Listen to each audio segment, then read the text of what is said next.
man about to climb a mountain.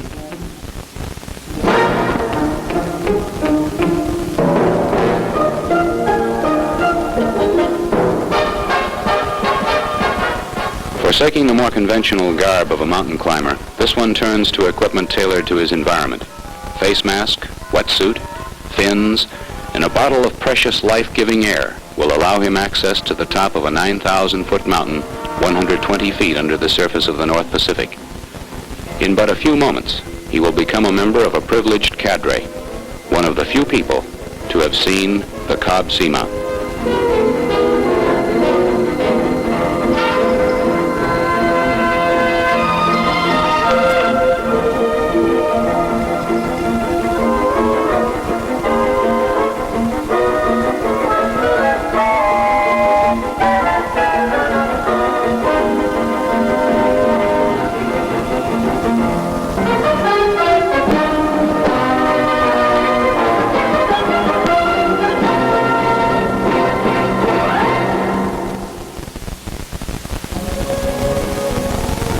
The diver we watched a moment ago making his descent to Cobb Seamount was part of an expedition carried out in the summer of 1969 aboard the Coast Guard cutter Ivy, which was, at that time, ported at Astoria, Oregon.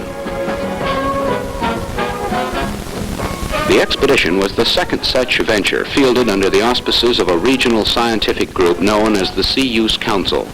In all, 18 scientists, technicians, and divers joined Ivy for the 10-day voyage.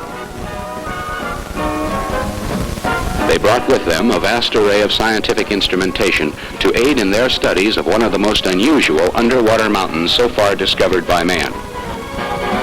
For 11 days, Ivy was their home and workshop.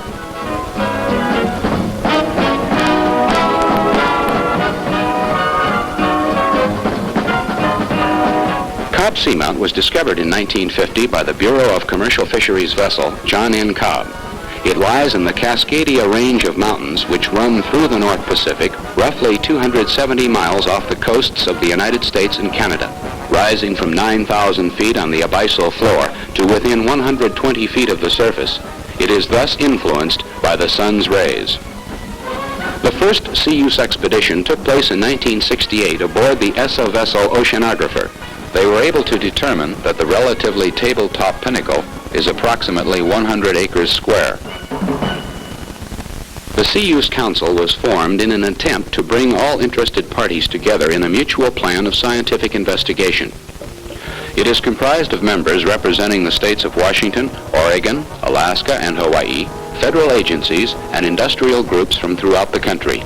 Project Sea Use 2 was planned carefully throughout the winter months of 1969. Rear Admiral Emery Stanley, project manager for Sea Use, frequently brought the principals together for planning sessions. Picked as chief scientist for the voyage was Walter Sands, geologist for the University of Washington and a veteran of 5 trips to the Cobb Seamount. In his past trips to the Seamount, Sands has always been bothered by the fact that there has been no way of anchoring a ship on station. The igneous basalt offers no soft surface in which to set a conventional anchor. As a result, previous research vessels have had to maintain their position by steaming. The expedition had high hopes for eliminating this problem with an explosive anchor donated to the project by the U.S. Navy Civil Engineering Laboratory at Port Hueneme, California. If successful, and if 2 of these anchors could be set, then the ship would have a 2-point moor from which to anchor and offer a somewhat stable platform. The anchor itself resembles an Indian arrowhead. It is carried in a 5-ton launch vehicle, lowered over the side to the bottom, and fired, a 16-pound charge of propellant being used to drive the anchor home.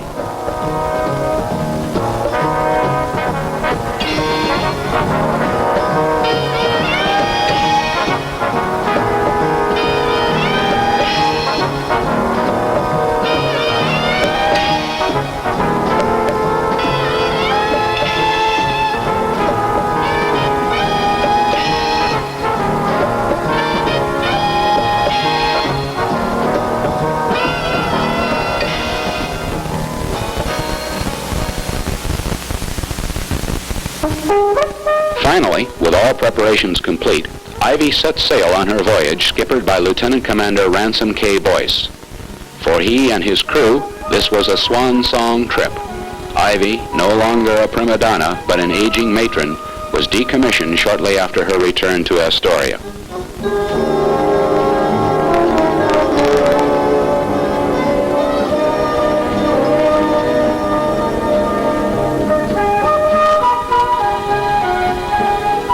Sands made the most of his 30 hours of transit time in making last-minute plans and in briefing the other members of the expedition. 10 of the expedition were members of the diving team trained especially for this trip by the Northwest Diving Institute, working in cooperation with the Virginia Mason Research Center. There were a number of tasks to be completed during the time on station.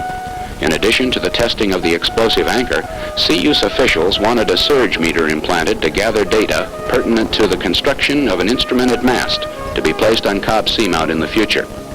The meter would, hopefully, be able to give some idea of the forces exerted against the mount during the stormy winter months. In addition, the expedition planned to leave a series of navigational pingers bolted to the Pinnacle to aid future expeditions in locating what is in reality a pinpoint in a very large ocean. Of keen interest to the geologists involved in the project was the obtaining of an adequate sample of rock to aid in dating the age of the mountain. So the team had its work cut out for it. They set sail with hopes buoyed high by a sturdy vessel, talented colleagues, and an optimism towards an omnipotent ocean.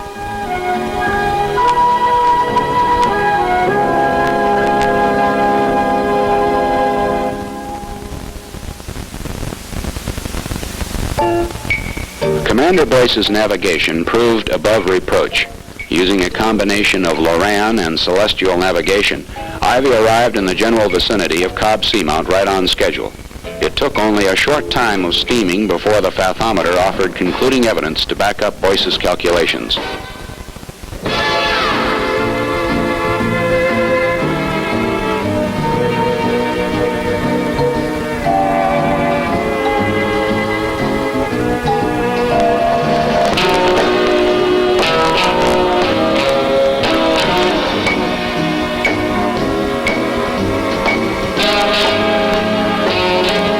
No visual point of reference, it is difficult to know exactly where the ship is in relation to the mount. Commander Boyce steamed Ivy around the area, relying on the fathometer to keep the mount located.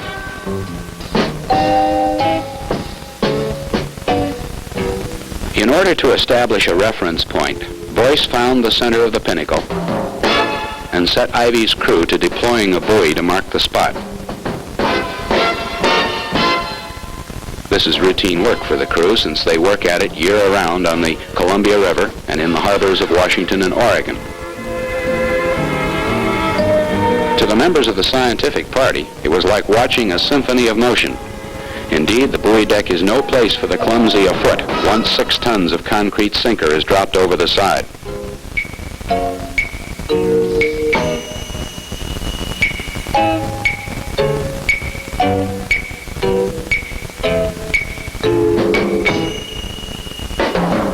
Now the observers realized that the hunting knives carried on the belt of each crewman had a practical purpose and were not there for show.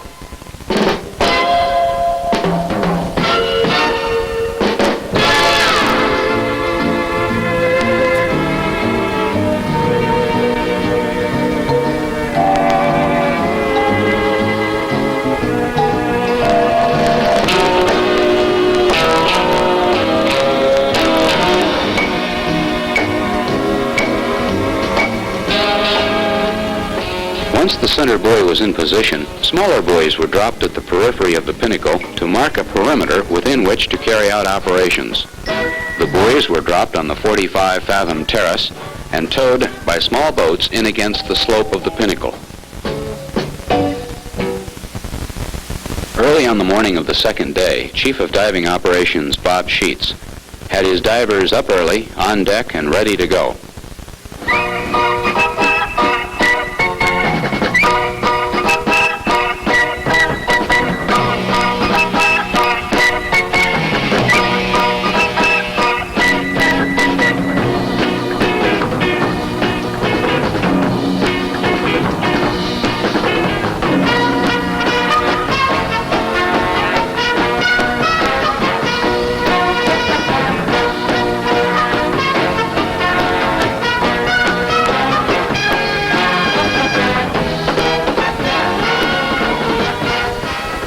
Since the first order of business was to be the deployment of the explosive anchor, Sheets sent a diving team out on a reconnaissance mission to attempt to find a flat location upon which to set the launch vehicle.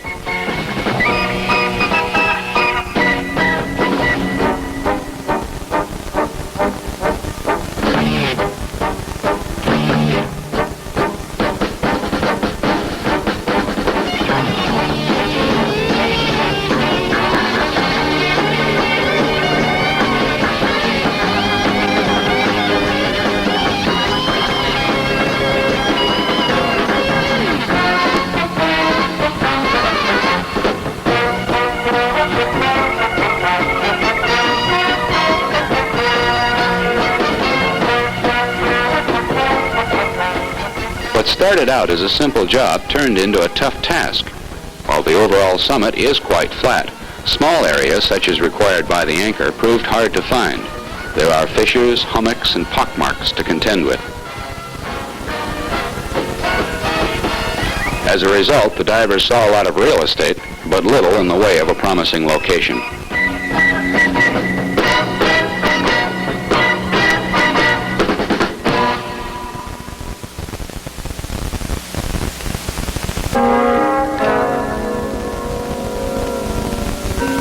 Because of the almost incredible clarity of the water, it was possible to take an overall look at the terrain via television.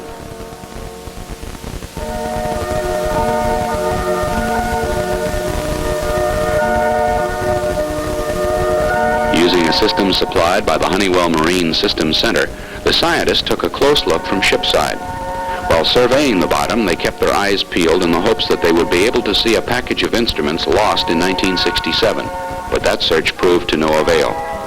Somehow, prior to being lowered over the side, the sun's rays were reflected directly into the camera lens, with the result that a rather squiggly line became permanently etched into the system. Except for this minor distraction, the camera sent back a beautiful picture. The spectators became enraptured with the large amount of sea life that is on display.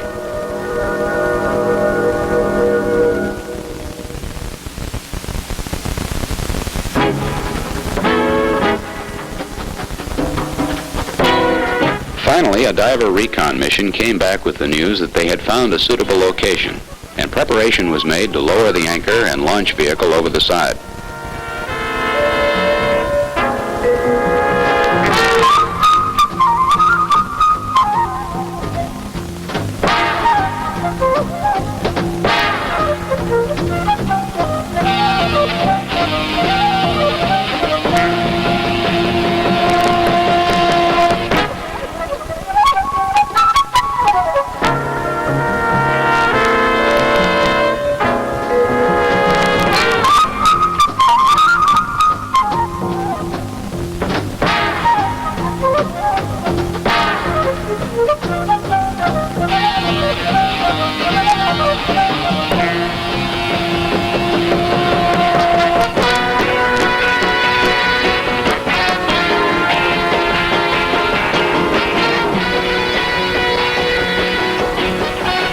In order to reduce danger to the ship, the anchor was armed after it cleared the side of the ship.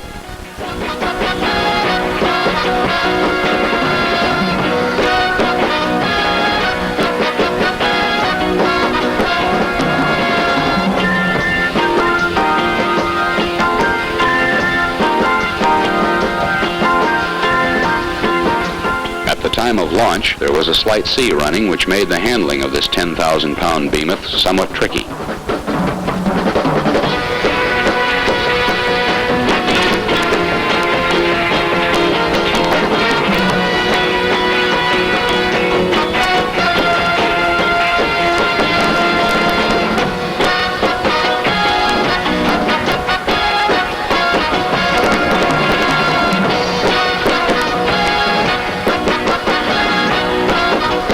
After the anchor was placed on the bottom, it was detonated by divers using an electronic detonator called a Hellbox from a Zodiac boat.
When the anchor was fired, it penetrated the basalt at a 45-degree angle.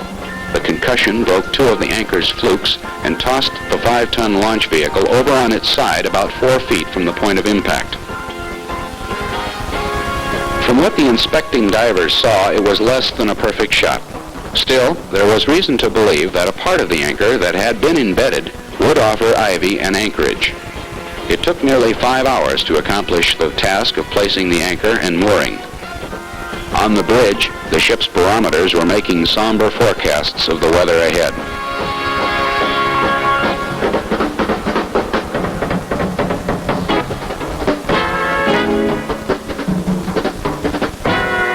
On an oceanographic voyage, rest is when you can get it. The Ivy, now safely moored, members of the party began to catch up on some of the amenities of life. For those not fully committed to a diet of soda crackers, Coast Guard chow seemed to be the finest gourmet treat ever partaken, especially since it featured fresh-caught fish. While the crew, upon retiring this night, could take comfort in being anchored and felt secure in the old sailor's saw of red at night, sailor's delight, the more scientific barometer took exception. At 4:30 Sunday morning, Commander Boyce was awakened with the news that Ivy was adrift. Mounting seas during the night rose to gale force by morning. The rolling and pitching Ivy had pulled her anchor loose. All attempts at useful work came to a halt as the ship was battened down to ride out the storm.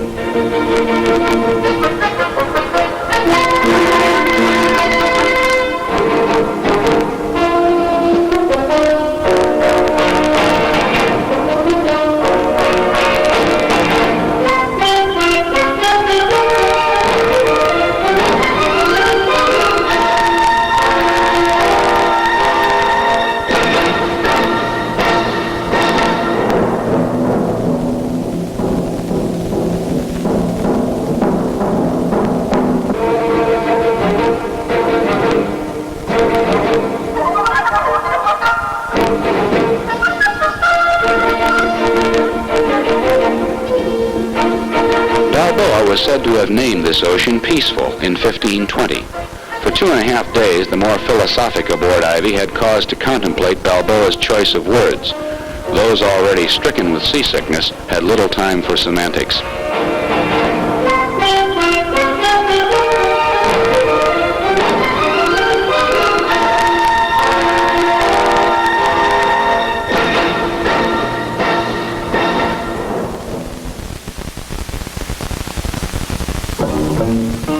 Finally, the storm blew itself out, with seas still too rough to launch divers, but calm enough to permit some deck activity. Ivy's crew members set about deploying a Numac pinger in deep water about 1.5 miles from the Seamount Pinnacle. The exercise was designed as a test of this particular beacon to measure its ability to perform in 200 fathoms of water.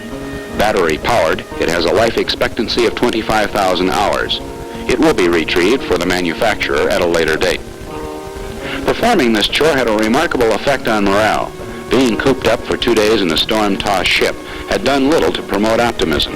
In fact, at this point in time, Sands and his colleagues had the feeling that fate had truly dealt them some bad cards. The failure of the anchor, 2 days lost because of the storm, a faulty air compressor which threatened for a time to cut off the diver's supply of air, have all contributed greatly to a feeling of frustration.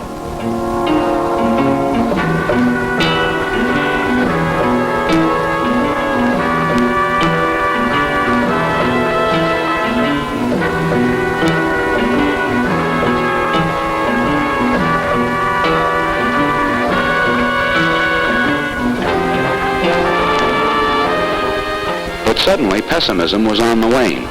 With fair weather forecast, all hands turned to in an attempt to get the remaining chores completed.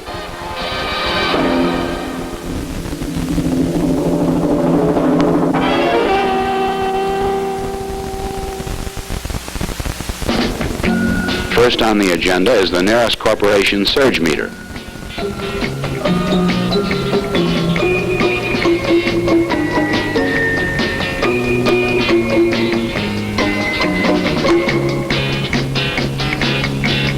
The meter, along with 2 navigational pingers, was set on the mount and anchored into position with a ramset tool.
work progressed quickly. It took only about 6 hours to get the instrumentation in place and to collect the needed rock samples from the Pinnacle.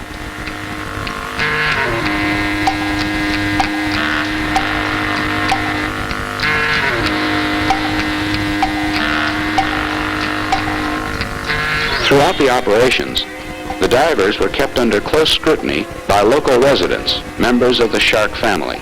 They seemed more curious than anything else and were content to mill around well away from the area of operations.